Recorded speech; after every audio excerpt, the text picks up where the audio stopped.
la prophétesse Kimpavita, brûlée vive par l'Église. Kimpavita fut fondatrice d'une religion appelée les Antoniens ou Kimpazi, religion qui agita tout le royaume du Congo au début du XVIIIe siècle.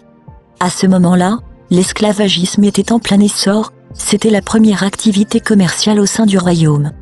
C'est elle, Kimpavita, qui fut, dit-on, la première à se rebeller contre la domination étrangère. Ce qui lui était tout à fait possible en tant que femme, car à cette époque-là, la société du royaume Congo était une société matriarcale, la filiation des individus se faisait en lignée féminine.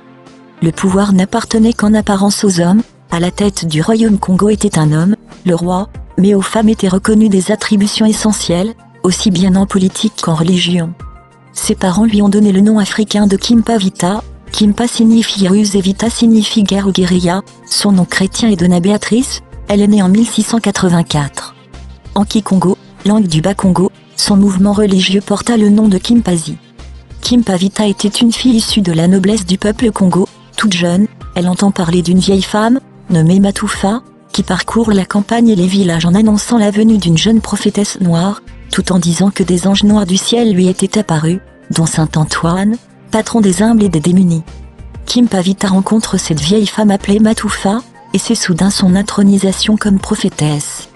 À son tour Kimpavita rencontre l'ange, du grec angelos, étymologiquement messager venu du ciel, Antoine qui lui dicte la mission qu'elle aura à accomplir. Kimpavita avec ses disciples, appelés anges, vont prêcher dans tous les coins du royaume Congo, en disant entre autres, les missionnaires blanchissent Dieu à leur profit, c'est ainsi qu'ils ont béni les bâtonnets grillés, ou encore, dans les cieux, sur la planète des éternels, au paradis, il y a des noirs, il y a des Congos. Kimpavita fait des guérisons tout comme Jésus, Kimbangu, etc. Il est dit que d'un simple attouchement par exemple, la jeune femme rendait féconde des ventres stériles. Elle appela le peuple Congo à édifier une société plus humaine, sans faste et sans misère, sans maître et sans esclaves, semblable à la société où sont vivants leurs ancêtres sur leur planète céleste. Il est dit que pendant les séances de prière des Antoniens, les dieux furent invoqués avec des gestes obscènes, sexuels et que, au cours de leur cérémonie les participants se livraient à des relations sensuelles, charnelles. Ceci lui valut, de la part de l'Église catholique, l'accusation d'être une femme de mauvaise vie, possédée par le diable, d'autant plus qu'elle vivait avec 2 hommes. Il est dit aussi qu'elle enseignait aux femmes à ne plus avoir peur, ni du lendemain ni du surlendemain, de se libérer du contrôle des hommes et de prendre leur juste place dans la société. Il faut dire qu'à cette époque-là, la position officielle de l'Église catholique était simple, la femme n'avait pas d'âme, pas plus que les animaux.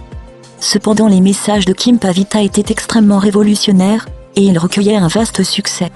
Elle commença ses prédications et ses enseignements en 1702.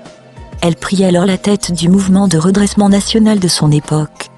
Elle enseignait des choses éminemment subversives. On rapporte qu'alors que la traite des esclaves noirs avait développé un racisme déclaré de la part des Blancs, elle plaida avec un pouvoir de conviction exceptionnel, l'égalité absolue entre les Noirs et les Blancs. Le nombre de ses fidèles s'accrut dans des proportions considérables, puisque Bernardo da Gallo, un historien, rapporte que presque tout le royaume adhéra au mouvement Kimpazi de Kimpavita, or elle était à peine âgée de 20 ans. Ce faisant, elle mit en danger les missionnaires et les 2 rois concurrents de l'époque, mais aussi, et peut-être surtout, le très florissant et fort lucratif trafic des esclaves. En 1704, l'Église catholique l'accusa de sorcellerie, elle fut une première fois arrêtée par les missionnaires, qui durent la relâcher, sous la pression du peuple. En 1706 elle eut un enfant de l'un de ses compagnons, alors l'Église catholique orchestra une vaste campagne de calomnie contre la fausse sainte, la soi-disant Vierge Noire, et l'Église proclama qu'elle était une envoyée du diable, elle fut à nouveau arrêtée mais son procès, digne des tribunaux de l'Inquisition, divisa cette fois le royaume et personne ne voulut assumer la responsabilité de son exécution, pas même le roi Pedro IV. C'est finalement l'Église catholique elle-même qui prononça la sentence en forçant le conseil royal à la suivre. La peine prononcée fut celle imposée aux sorcières, la mort par le feu.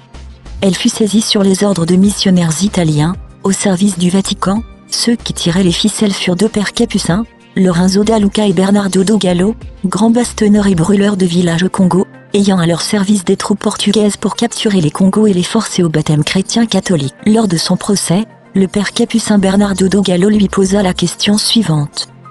« Dites-moi si au ciel il y a des Noirs du Congo et sont-ils là avec leur couleur de noir ?»